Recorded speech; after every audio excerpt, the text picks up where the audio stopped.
오늘 우리에게 하나님께서 주신 말씀을 나누도록 하겠습니다. 하나님의 말씀은 요한복음 12장 12절에서 19절의 말씀입니다. 요한복음 12장 12절에서 19절 말씀.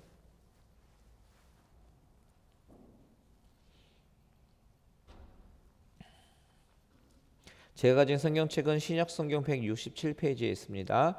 요한복음 12장 12절에서 19절 우리 한 절씩 교독하도록 하겠습니다. 제가 먼저 읽겠습니다.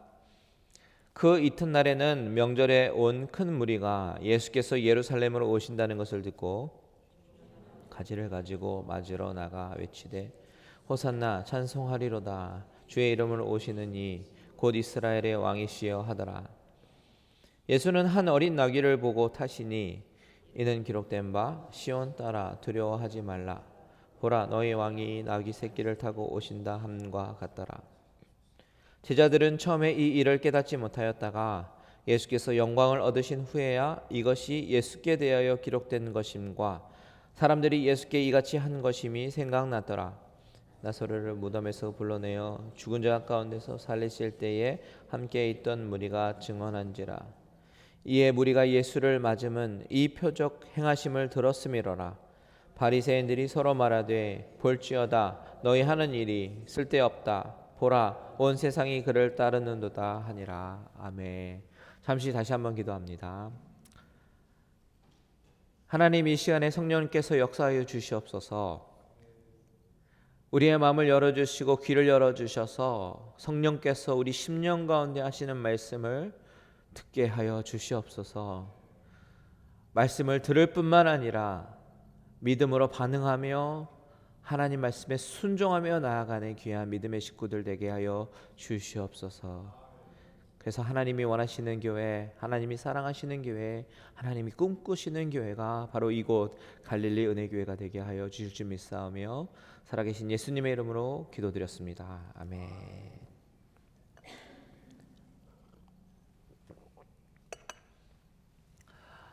봉준호 감독이 만든 영화가요, 아카데미상 시상식에서 사관왕을 했다고 합니다. 작품상을 비롯해서 감독상 또 다른 상들을 받았는데요.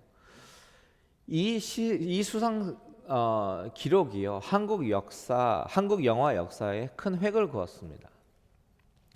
이 시상의 소식을 들은 한국인이라면 정말 다 큰 자부심을 느꼈을 것이에요. 내가 이룬 것도 아닌데요, 내가 상 받은 것도 아닌데요, 한국인이 세계 무대에서 이렇게 이름을 알렸을 때에 한국 사람으로서 참 기쁩니다. 이것뿐만이 아닙니다. BTS라는 그 가수 그룹이 세계에서 유명해질 때도, 김연아 선수가 올림픽에서 금메달을 땄을 때도, 그리고 류현진이나 손흥민 같은 그런 선수가 정말 한국인으로서 이름을 날릴 때에 우리 한인들은 참 기쁩니다. 왜 그렇습니까? 같은 민족으로서 민족의 자긍심을 높여준 영웅이 되었기 때문이죠. 그래서 그들이 국위선양을 하고 한국으로 돌아올 때에 공항에서는 많은 사람들로 인산인해를 이룹니다. 그 사람들을 취재하기 위해 모인 많은 취재진들과 그들을 축하하기 위해서, 또 눈으로 직접 보기 위해서 환영 나온 많은 인파들이 공항에 가득 차죠. 저 어렸을 때가 기억이 나는데요, 운동선수들이 올림픽에 나가서 금메달을 따고 돌아왔을 때에 그 살던 동네는 아주 파티가 일어납니다. 자동차 퍼레이드를 하곤 했었습니다. 그 당시에 보기 어려웠었던 지붕이 열리는 차를 타고 이제 시내 한복판을 이렇게 지나가게 되는데요. 그러면 목에는 화려한 꽃으로 만든 꽃 목걸이를 걸고 많은 사람들은 길가에서 그 선수들을 환영하면서 환호하면서 박수치고 그리고 좋아하라 합니다. 그 사람들은 그 차를 타고 개선장군처럼 큰 도시의 그 도심을 이렇게 착 지나가긴 했는데요. 그렇게 지나가면 사람들이 환영했던 그런 모습들이 TV 방송으로 고스란히 중계되곤 했었습니다. 그들이 타고 지나갔던 자동차들을 보면요, 전부 다 고급 자동차죠. 뚜껑이 열리고 그리고 그렇게 사람들에게 한 몸을 스팟라이트를 받습니다. 그렇게 국위선양을 한 것이죠. 만약에 그들이 도심을 지나가면서 탔던 자동차가 그렇게 고급 자동차가 아니라 만약에 리어카라든지 용달차 같은 그런 자동차를 타고 지나간다면 정말 우스꽝스럽고 이상한 장면이 될 것입니다. 근데 주님이 오늘 본문에서 나귀를 타고 예루살렘으로 입성한 그 장면이 마치 개선 장군이 지나가는데 리어카나 용달차 같은 차를 타고 사람들의 환호성가 받는 그런 이상한 장면인 것 같아요. 앞뒤가 맞지 않습니다. 분명히 사람들은 손을 흔들고 호산나 종려가지를 외치고 있습니다. 그런데 나귀 새끼를 타고 들어가시는 장면은 참으로 이상한 장면입니다. 우선 사람들의 반응을 좀 더 자세하게 보겠습니다. 우리 13절 다 같이 읽어보겠습니다. 시작. 종려 나무 가지를 가지고 맞으러 나가 외치되 호산나 찬송하리로다 주의 이름으로 오시는 이 곧 이스라엘의 왕이시여 하더라. 사람들은 이렇게 소리를 외치며 환호합니다. 이스라엘의 왕이라고 그렇게 외칩니다. 근데 여러분, 이전에 본문에 무슨 일이 있었습니까? 사내들인 공의회에서는 누구든지 예수 있는 것을 알거든 신고하여 잡게 하라라고 명령이 내려왔어요. 그런데 사람들은 지금 예수님을 잡으려고 하기는커녕 오히려 환호하고 환영하면서 소리를 지르고 있어요. 이전 본문에서 바리새인들과 사두개인들, 이 두 다른 지파 사람들이 한마음이 되었습니다. 예수를 죽이는 일에 한마음이 되었습니다. 그리고 명령을 하지요. 예수를 잡으라고. 지금 이 사람들은 예수를 잡으려고 혈안이 되어 있습니다. 그런데 그들이 예수님을 잡으려고 하는 이유가 무엇입니까? 바로 자신들의 기득권과 권력을 유지하기 위해서였습니다. 그런데 예수님이 점점 인기가 많아진단 말이에요. 그리고 예수님이 점점 인기가 높아지면 사람들이 선동이 될 것이고, 이런 식으로 예수님을 왕으로 삼으려고 하는 움직임이 생기게 되면 로마에서 가만히 있지 않을 것입니다. 로마에서 아마도 정치적인 압박이 올 것이고, 그러다 보면 자신들이 누리던 기득권과 그 권력이 없어질까 봐 이 사람들은 노심초사했었습니다. 그래서 그들은 최대한 로마 정부가 모르게 예수님을 처치하고 싶었을 것입니다. 그런데 오늘 본문에 보니까 그런 정치권 세력들의 희망과는 정반대로 흘러가고 있어요. 아마 시민들은요, 정치적인 기대와 열망이 이미 부풀 대로 부풀어 올라와 있었던 것 같아요.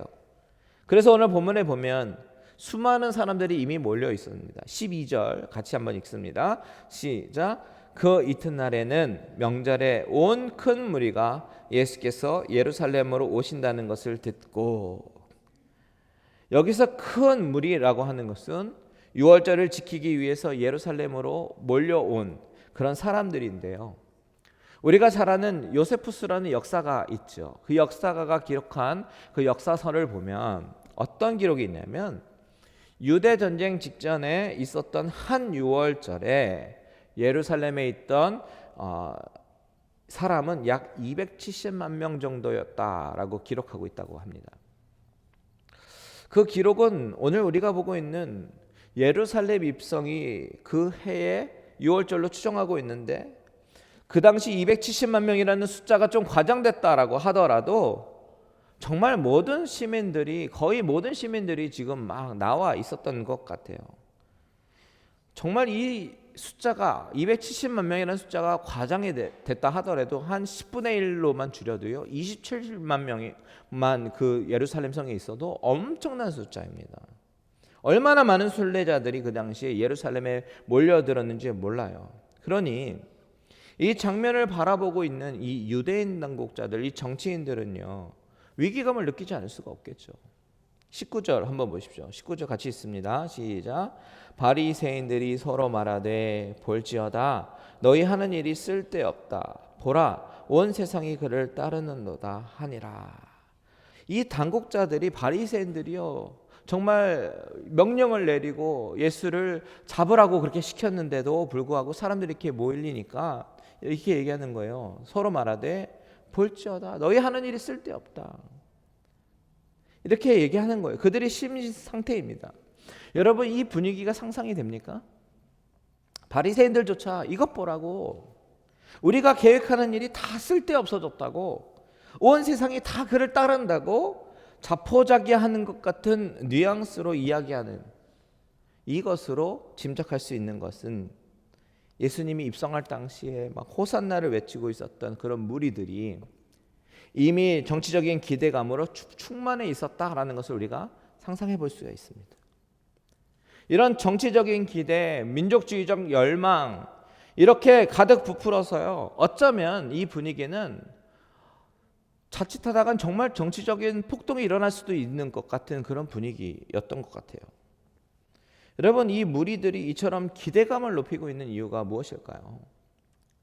그것은 아마도 현 정권에 강한 불만이 있었을 수도 있고요, 자신들의 처지가 점점 힘들어지기 때문에 이를 해결해 줄 어떤 영웅적 지도자가 나타나서 모든 문제들을 해결해 주기를 열망했었던 것 같습니다.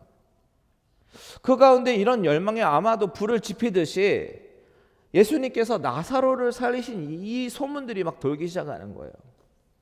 그때 베다니 그 자리에 있었던 그 사람들이 나사로를 살리셨던 그 장면을 보고 사람들에게 증언을 하기 시작합니다. 예수라는 분이 죽었던 나사로를 살리셨다고 증언을 하기 시작하는 거예요. 우리 17절과 18절 볼까요? 같이 읽습니다. 시작. 나사로를 무덤에서 불러내어 죽은 자 가운데서 살리실 때에 함께 있던 무리가 증언한지라. 이에 무리가 예수를 맞음은 이 표적 행하심을 들었음이로라.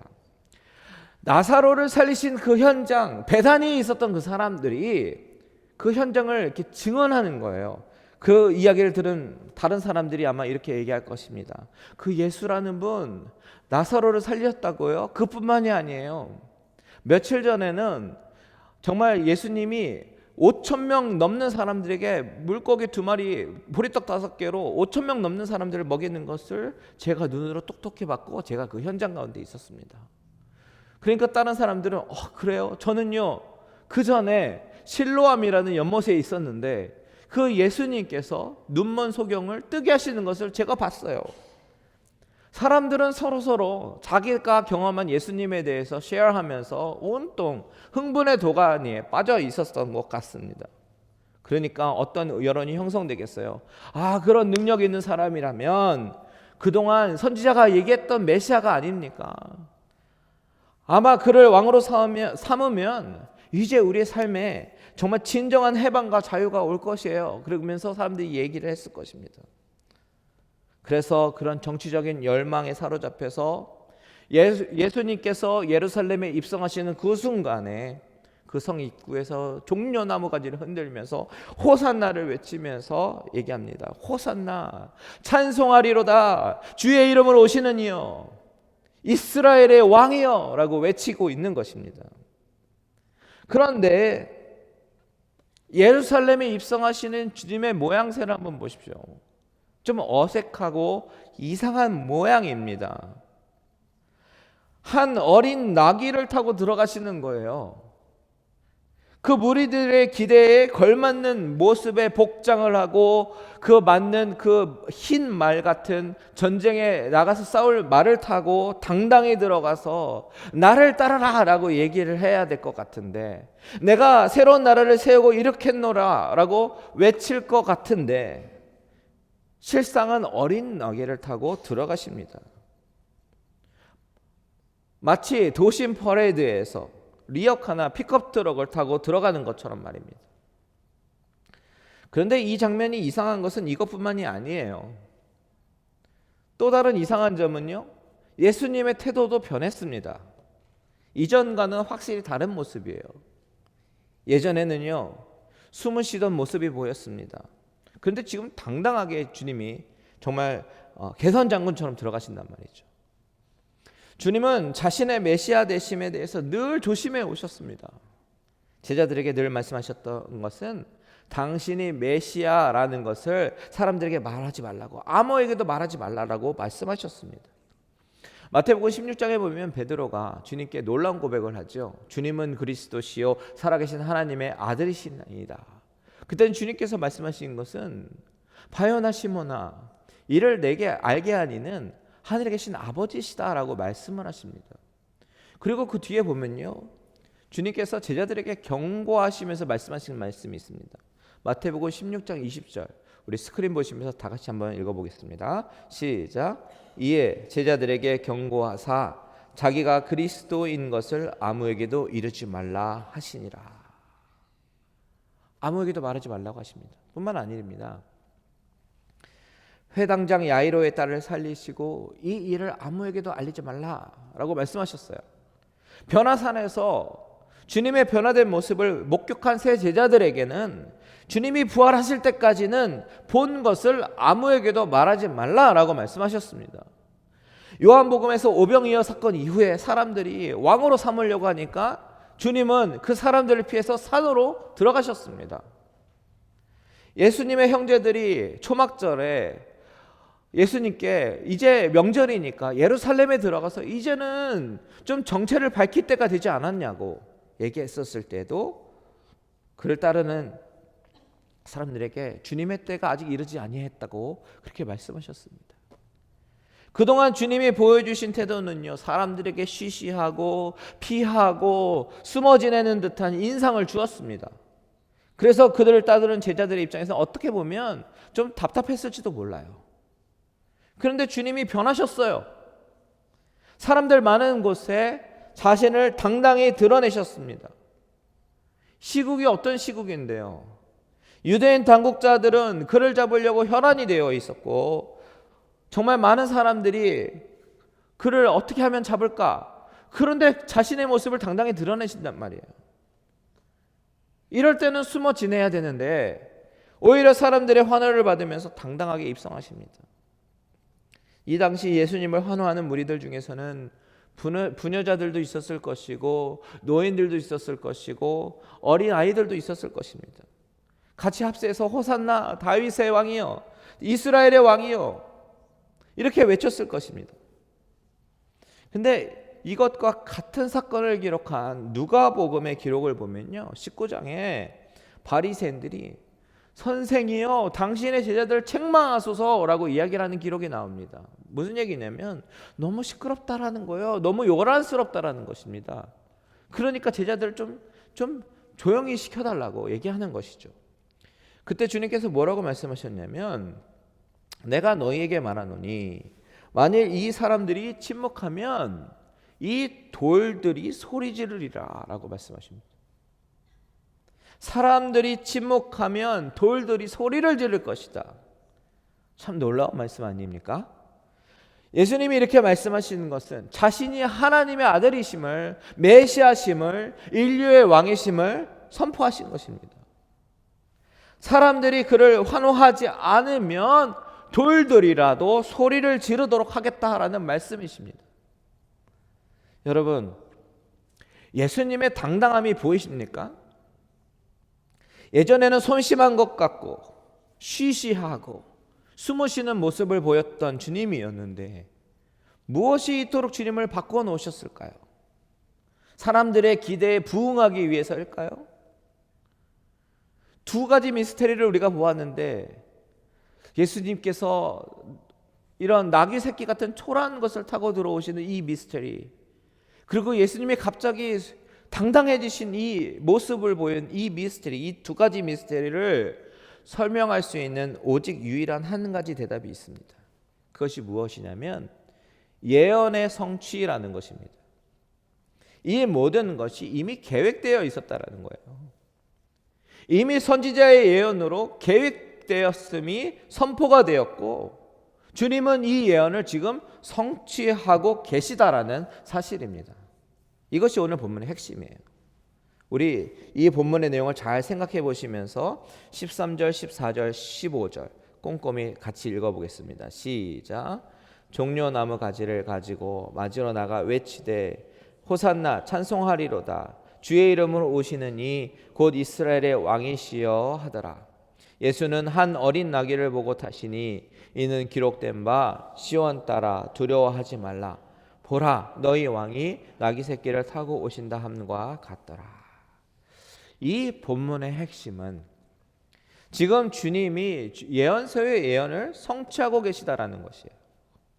우리가 잘 아는 바처럼 예수님은 성경 말씀에 따라서 사셨고 말씀에 따라 죽으셨습니다.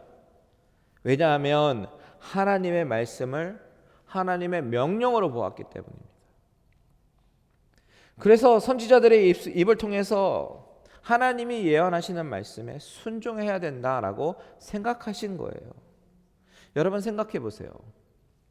지금 유대 지도자들은 기회만 있으면 예수님을 지금 잡으려고 하고 있는데 그것을 알면서도 하나님의 말씀을 이루고자 나귀를 타고 입성하고 계시는 것입니다.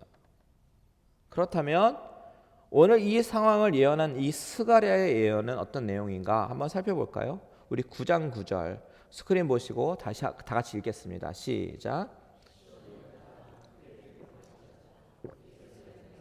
즐거이 부를지어다. 보라, 내 왕이 내게 임하시나니 그는 공의로우시며 구원을 베푸시며 겸손하여서 나귀를 타시나니 나귀의 작은 곳 곧 나귀 새끼니라. 스가랴 선지자는 왕이 어떻게 임하는지에 대해서 예언했습니다. 나귀를 타고 오신대요.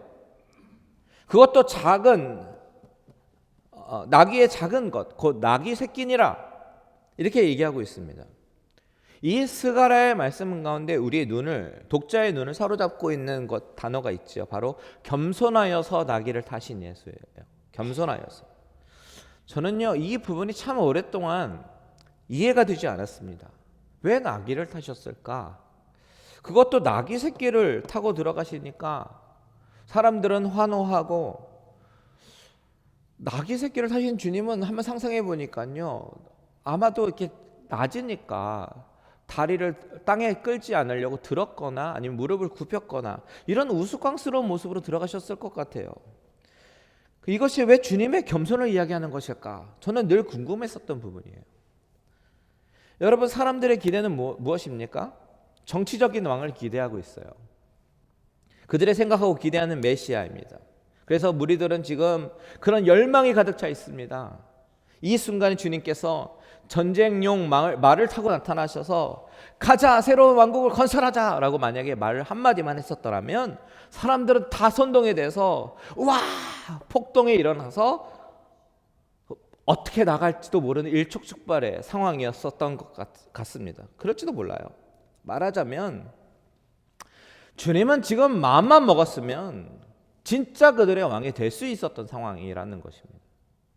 충분히 자기를 높일 수 있었고 충분히 사람들을 다 선동할 수 있는 분위기가 이미 형성이 되어 있었습니다. 그런데 주님은 전쟁용 말을 타고 오신 것이 아니라 아주 작고 초라한 나귀 새끼를 타고 들어가십니다. 어떻게 보면 민족적인 기대를 누그러뜨릴 수 있는 효과를 가지고 왔을지도 모르겠어요. 그러면 왜 그렇게 하셨을까요? 왜냐하면 주님이 가셔야만 하는 길은요 그런 영광의 길이 아니라 고난의 길이고 폭력과 폭동의 길이 아니라 평화의 길이기 때문이고요 사람들에게 인기를 얻고 높아지는 길이 아니라 겸손한 길, 생명의 길이기 때문입니다. 그래서 나귀 타신 주님은 겸손하신 왕, 평화의 왕, 평강의 왕이 되시는 것입니다. 주님께서 만약에 사람들의 기대에 부응하는 모습으로 늠름하고 전쟁용 말을 타고 나타나셨다면 아마도 우리는 주님 앞에 함부로 나아갈 수 없었을 것입니다.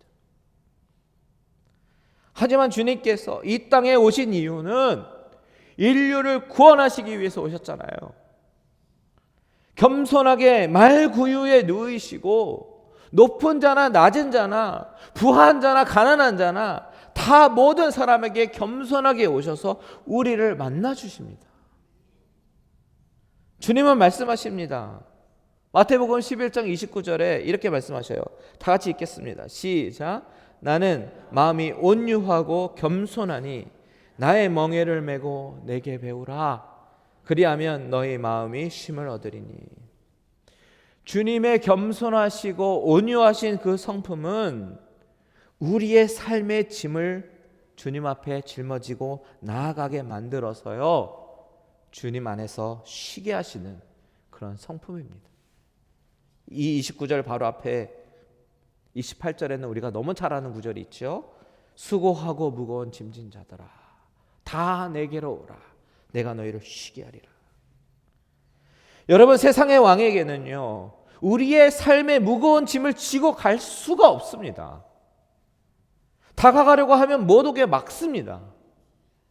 하지만 우리의 참되신 왕이신, 우리의 겸손하시고 온유하신 그 주님은 우리의 삶의 짐을 가지고 오라라고 말씀하셔요. 주님께서 낙에 타시고 입성하시는 모습은요, 이런 주님의 성품을 반영하고 있는 것입니다. 그래서 스가랴 9장 9절에서 이렇게 말하는 거예요. 그는 공의로우시며 구원을 베푸시며 겸손하여서 나귀를 타시나니 나귀의 작은 것 곧 나귀 새끼니라 라고 말씀하고 있는 것입니다. 여러분, 주님의 이런 겸손함과 온유함을 가지고 주님은 지금 이 순간에도 저와 여러분들의 삶에 있는 많은 어려운 짐들과 어려움을 대신 져주기를 원하신다라는 사실을 믿으시기 바랍니다.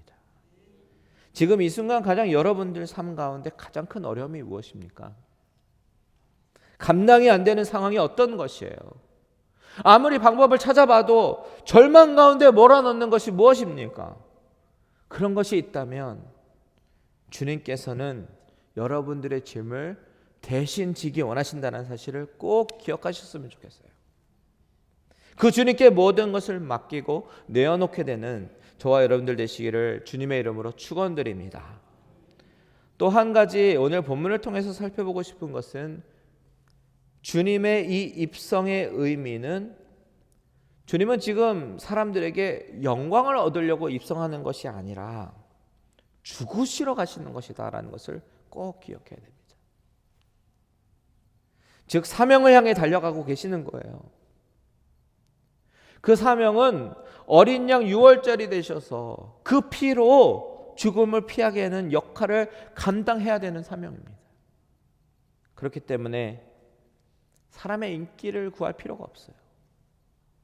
다만 주님이 걸으셔야 되는 그 사명의 길을 따라 들어가시면서 오래전부터 선지자의 입술을 통해서 증거되었던 예언되었던 그 예언을 성취케 하기 위해서 순종하시면서 가고 계시는 것입니다. 그것이 바로 나귀 새끼를 타고 들어가시는 장면이에요. 결국 사람의 인기보다 주님은 사명을 택하셨고 예언을 성취하기 위해서 하나님의 뜻에 순종하면서 나아가고 계시는 것입니다.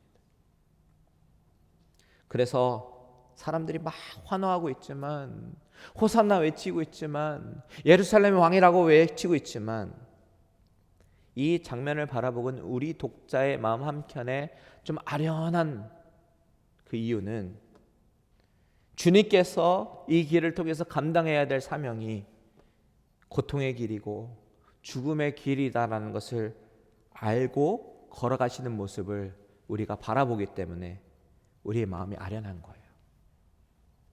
그래서 이 장면이 짠하게 느껴지는 겁니다. 그런데다가 더더욱 마음이 아픈 것은 이렇게 이스라엘 왕이라고 호산나라고 정말 우리의 왕이라고 외치는 그 사람들이요, 며칠이 지나면 예수님을 십자가에 못 박으라고 빌라도에게 외치고 있는 그런 사람들이 된다라는 사실입니다. 왜 그렇습니까? 자신들의 기대가 충족이 될 수 없다라는 사실을 알게 될 거거든요. 결국 바리새인들과 대제사장들이 그들을 부추겼을 것이고 이들은 예수에게서 속았다라는 생각을 하게 되면서 이 무리들은 예수님에게로 돌아서게 됩니다. 이 모습은 그들이 원했던 왕의 모습이 아니에요. 그들이 원했던 왕은 나귀를 타신 왕이 아니었다라는 사실이 더욱더 명백해지는 것이죠. 한때는 나사로를 살리셨다는 소문을 듣고 막 흥분했습니다. 그리고 주님은 환호했습니다. 그야말로 근데 그건 한순간이었어요. 그럼에도 불구하고 하나님은 그들의 입술로 고백했던 호산나 찬송하리로다. 호산나가 무슨 뜻입니까? 우리를 구원하소서라는 뜻이잖아요. 그 찬양을 받으셨습니다. 또한 그들이 고백했던 말, 주의 이름으로 오시더니 곧 이스라엘의 왕이시여, 그 고백을 받으셨습니다.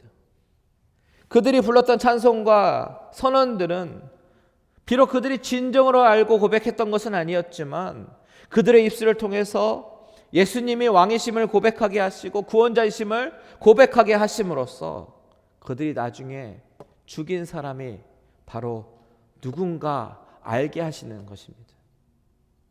주님은 나귀 새끼를 타고 예루살렘에 들어가심으로써 자기가 하나님의 아들이요 메시아요 인류를 구원하기 위해서 오신 만왕의 왕이시다라는 것을 분명히 밝히셨거든요.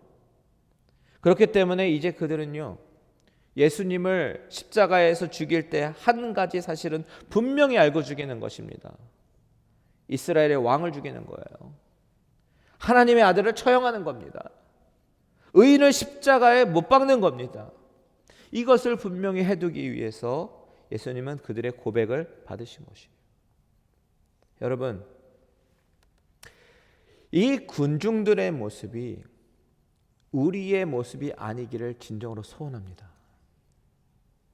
내가 원하는 모습이 아니라고 주님을 차갑게 내몰고 마음을 바꾸는 그런 모습이 우리의 모습이 돼서는 안 됩니다.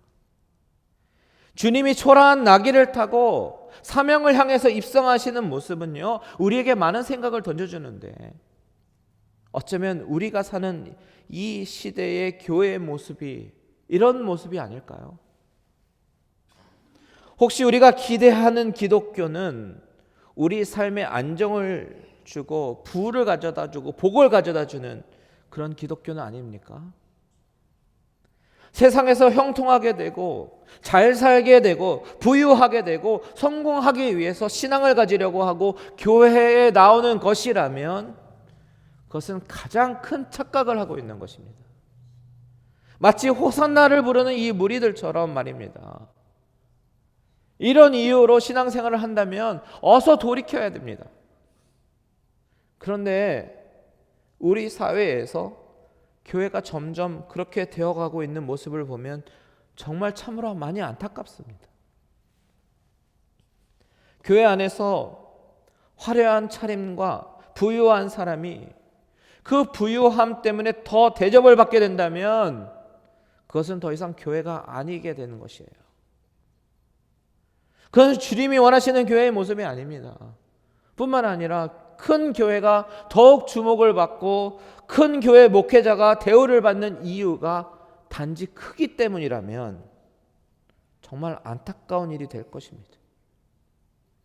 크던 작던 크기와 상관없이 건강한 교회, 주님이 꿈꾸시는 그 사명을 잘 감당하는 교회가 되어야 합니다. 여러분, 우리 갈릴리 은혜교회는 잘못된 기독교의 모습을 벗고 우리가 원하는 하나님을 찾는 것이 아니라 하나님이 찾으시는 교회가 되도록 노력해가는 우리의 모습이 되기를 축원드립니다.